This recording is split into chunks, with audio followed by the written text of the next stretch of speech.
गीत की फरमाइश है।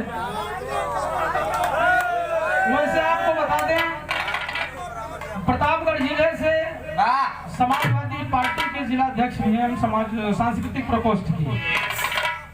जी हाँ, इसलिए एक समाजवादी गीत हो जाए,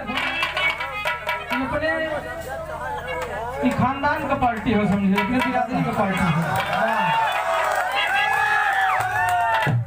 बहुत जल्द ही आप लोगों के बीच में वो सुनहरा मौका और सुंदर चेहरा आने वाला है। आप लोग उस वक्त का इंतजार करें जब अपने मत का प्रयोग कर सकेंगे। कहना है कि मांग रहा सारा ये प्रदेश, मांग रहा सारा ये प्रदेश, शीश अखिलेश चेहरा।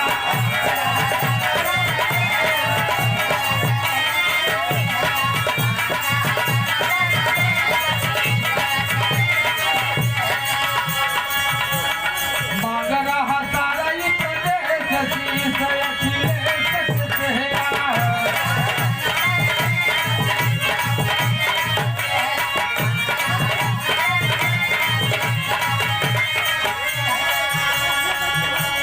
योगी के साथ नहीं चलना कोई है,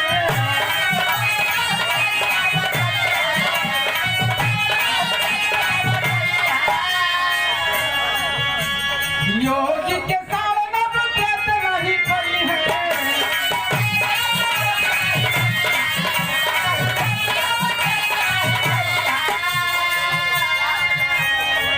आप आदरणीय माननीय श्री भुल्लर यादव जी उगापुर की पावन सरजमी से 101 रुपया नमस्ते हो।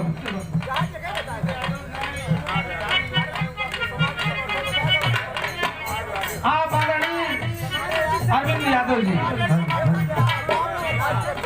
एक भावी प्रधान के रूप में आप लोगों के बीच में है, 51 रुपया नमस्ते प्रणाम भैया।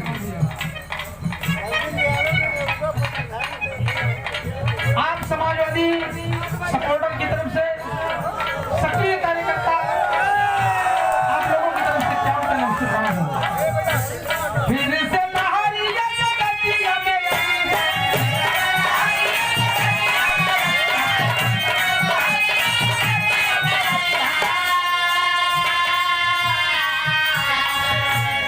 बची नहीं कुछ अब से, बची नहीं कुछ अब से, शीश अखिलेश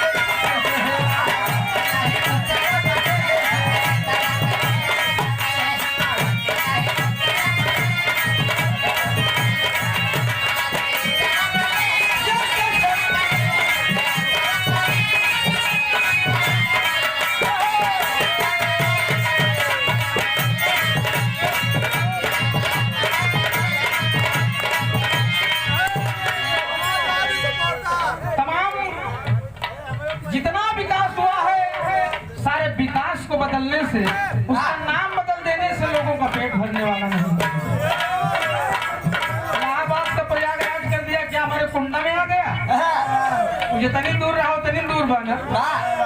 100 नंबर के 112 कह दिया का हेलीकॉप्टर से आवत आवत वही गाड़ी से।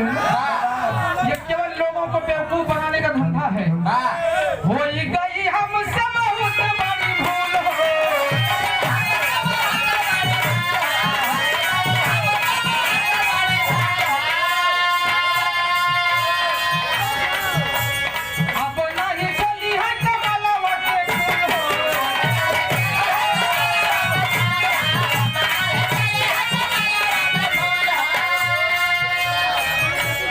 जन जन के दई संदेश, जन जन के दई संदेश, शीश अखिलेश चेहरा।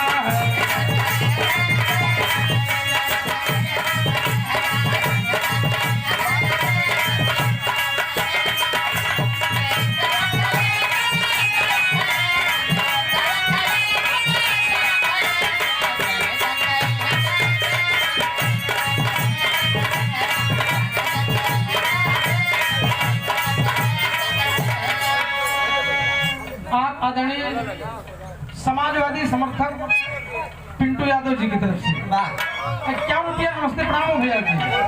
तमाम युवा भाई बहनों को एक बार फिर उसी तरह धड़कते हुए देखना चाहते हैं आदरणीय राष्ट्रीय अध्यक्ष अखिलेश यादव जी। और हम लोगों में फिर वही लहर दौड़ेगी। साइकिल पर सवार हो जाओ, पेट्रोल महंगा हो गया, आराम से जिंदगी कट जाएगी। 82 रुपया पेट्रोल खरीदना अगर तो साइकिल की याद आई ना, इसलिए फिर से उसी बात को याद रखना है। क्या कहिला तू जल्दी से साइकिल सवारी,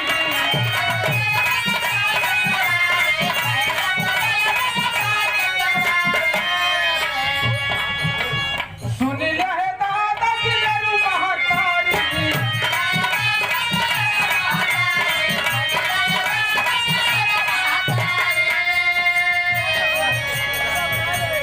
बलवंत कहला संदेश, बलवंत कहला संदेश।